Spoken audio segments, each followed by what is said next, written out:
There was good reasoning behind the dislike of Jaxson Dart early on in the draft process, because when you go through his film, there's a particular game where things get heated with the pressure on and Dart seemed to crumble. The worst game in Jaxson Dart's collegiate career had cause alone to completely remove him from the first round evaluation as a prospect, and that is despite the Giants trading up to take him in the first round. And so today we'll be doing a deep dive into that very game. On this play, we're looking at a 4-3-4 defense, with the coverage being cover 4, also known as quarters. Dart is going to get a clean pocket to start again. Jaxson looks to his left with the receiver open, but clearly he doesn't want the small bite. He wants that big bite as a big play hunter. And while I personally love that, the problem comes when you hesitate, which is what Dart does. This receiver is open at this point.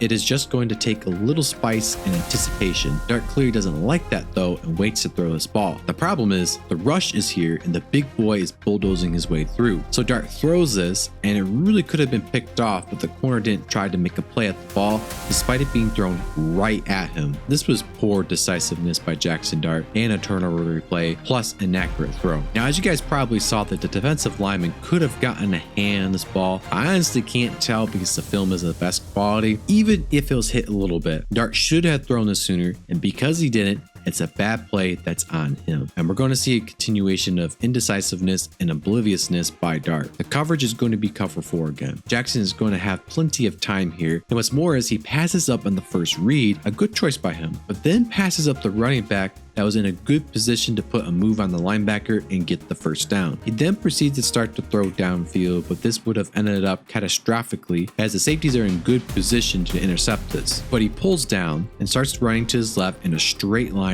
like in Madden and gets pummeled. The problem here is he knew earlier when the edge was powering around and moved in the pocket to adjust. So he knew he was back there. He also took way too long in this pocket. He was sitting in that pocket for about 4 seconds, at least 3.5 over, which is too long. Now, I don't know if you guys noticed this, but the receiver is wide open. And Dart had an opportunity when he turned to run left to throw this on the run. The easy throw, but he didn't. The next play would be intercepted at the NFL level. Coverage is going to be cover 4 pre-snap. It's actually not a bad play call despite the coverage, with the motion shifting the defense away from the desired read. Dart fakes a handoff and drops back to get googly eyes on the deep crosser here, with the throw almost being intercepted. What Dart does critically wrong here is he stares down this read. He needed to look to his left to shift the safety's focus to allow enough time to place this ball more left. You see this with what elite NFL quarterbacks do in the right spot for the receiver. It's the only realistic way the play succeeds,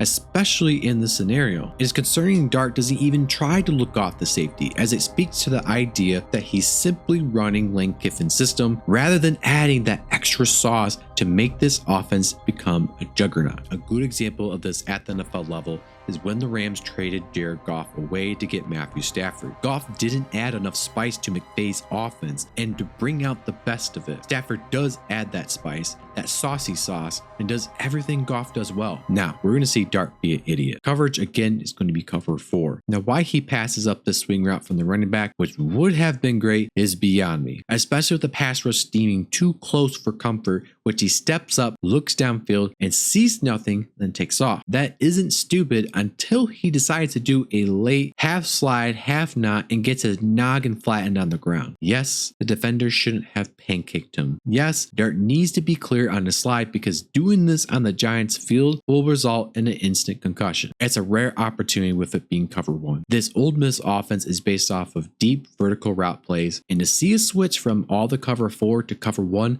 is pure gold. So Jaxson Dart needs to take advantage of this opportunity. And while he does, he overthrows his ball by a depressing amount. Regardless of the outcome, since it's a 50-50 ball on the sideline, he needs to at least give his guy a shot. Not take a step into the throw. It's not needed given this isn't a deep cannon shot. It's just disappointing. The blunder is going to continue on first down in good field position. The coverage is going to be cover 3 this time. Now, the splits is going to be the problem for Dart as it gets there quickly. And at first first it looks nothing is open. The problem here is three things, all being very important. One, Dart is going to spend far too long looking downfield, which is essentially only one option and clearly not open. He is just too enhanced by one read. If you look to his left, which is the second problem, there's a shot in the middle of the field and he had time for that because that fade should have been ruled out instantly. Now, if you want to argue they didn't see the middle of the field open, that's fine. He should have taken off running then if it's just a one read, not there, leave the pocket. And the final thing is he fumbles after taking the hit. He simply can't be doing that, obviously. This, while the outcome was fine as he recovered the fumble, is still a real blunder given all that took place. I might be getting a little ticky-tacky on this one. I don't care. I feel that given where Jaxson Dart is at with this being his senior year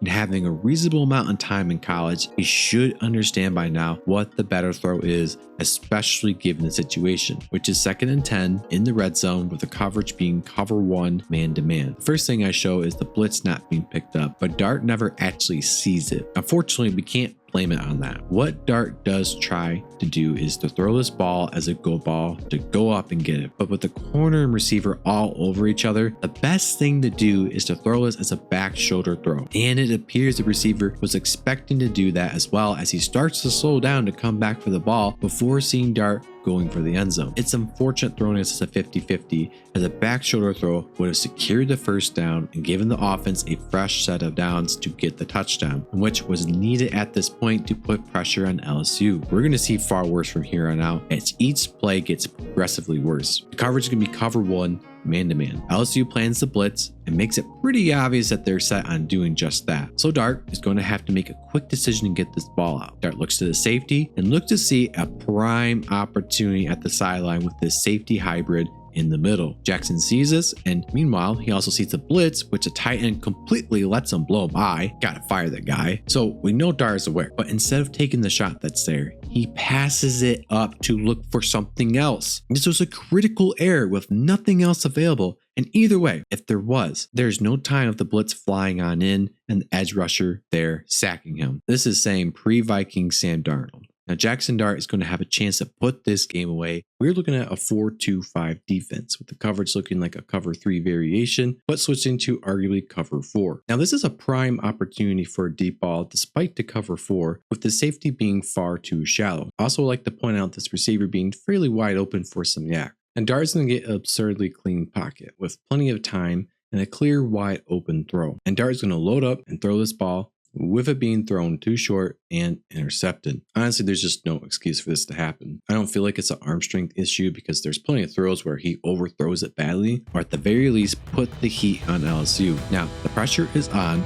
with it being 2nd and 10. The close score of 20-16 in the fourth quarter with LSU making a comeback. Ole Miss needs Jaxson Dart to be at his best here, and at his best, he will not be. The defensive coverage is going to be cover 7, a rare one for my eyes. Dart is going to get a good clean pocket to work from with his receiver clearly open. Dart moves the throw to him and stops. He pulls back to move in the pocket. I'm not really sure why he didn't throw this. He clearly sees it, but scrambles left anyway to make a terrible throw. With throwing across his body with 3 defenders in front of him, he tries to fit it through the guy with it being deflected and in the realm of danger of being picked off. We're looking at cover 1 again, and this is the golden moment. It can't get any easier where it's at. He's going to have plenty of time, and his receiver here is going to just outrun the corner, and all Jaxson Dart has to do is to drop it in the bucket, and he overthrows it. I mean, this is absurd. It doesn't get more open than this, and he just needs to drop it in a bucket right in front of him, and he doesn't give him a shot at all to do that. But it gets worse. I'm not sure what the coverage is. I want to say it's cover 4. The extra defensive back throws me off my game personally, so I guess I failed. Dart is going to get plenty of time though, and so let's play a game. Let's count how many receivers are open. 1, 2, 3. Wow. And let's count how many receivers are not open. 1 and 2. Now guess which one Dart only looks at. Right. And guess which one he throws to. You guessed right again. Not only is this bad at any time, Dart should have thrown this way sooner to begin with to give any kind of shot. And what he does also is do a lot of scooching up into his throw. And because he does that, he gets hit as he throws. What makes this worse is a tight end, I think beefy guy though, stumbles and still gets to where Dart was intending to throw, and it's almost intercepted. Now this is it, and while we covered a ton of plays, so many bad plays that I just have a headache right now, this one is extra special as it is the stupidest. The coverage, I believe, is a type of bracket coverage, maybe cover 0, but the linebackers didn't blitz post snap. So Dart's gonna get a considerable amount of time to work with. Plus it's 3rd and forever. I mean, I think it's like 3rd and 26 or something. And he has to try to make something happen. So I will give him a cookie there, but the way he does so is just ridiculous, man. He's going to target number 19, and where it is probably his best option for the first down. What Dart does is unnecessarily